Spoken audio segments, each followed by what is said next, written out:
সুন্দর একটা ছোট গ্রাম, গ্রামটির নাম কাদগি।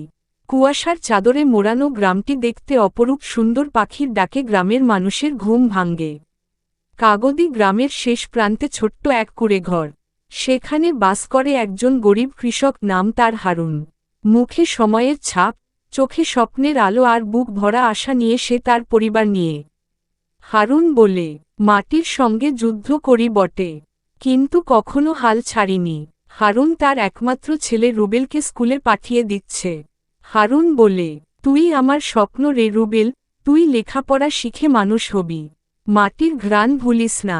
রুলেব বলে, আব্বা, আমি একদিন আপনার মতো কৃষক হব না, আমি একজন বড় বিজ্ঞানী হব, যেন আপনার কষ্ট কমাই। বৃষ্টির দিনে ফসলের মাঠ ডুবে গেছে। হারুন ভেঙে পড়ে। গ্রামের লোক বলে, এই বছর তো সব ফসল শেষ। হারুন ভাই, কি করবেন এখন? হারুন চোখ মুছতে মুছতে বলে, আল্লাহ দিলেই আবার লাগাবো। মাটি মায়ের মতো, যতবার পড়ি কোলে তুলে নেয়। হারুন রাতে বসে কাজ করছে, পাশে রুবেল বসে আছে। রুবেল বলে, আব্বা, এই যে আপনি এত কষ্ট করেন, আপনাকে একদিন সবাই চিনবে, দেখেন। হারুন হেসে বলে, আমার নাম জানুক না জানুক, তুই যেন জানিস, বাবা তোর জন্য কিছু ছাড়তে চায়নি।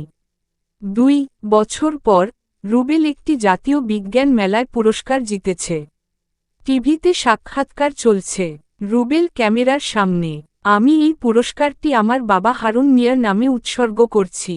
তিনি একজন কৃষক, যিনি কখনো স্বপ্ন দেখতে ছাড়েননি। শেষ দৃশ্য, হারুন গ্রামের মাঠে দাঁড়িয়ে আছেন, পাশ দিয়ে গ্রামের শিশুরা দৌড়াচ্ছে, পেছনে সূর্য উঠছে।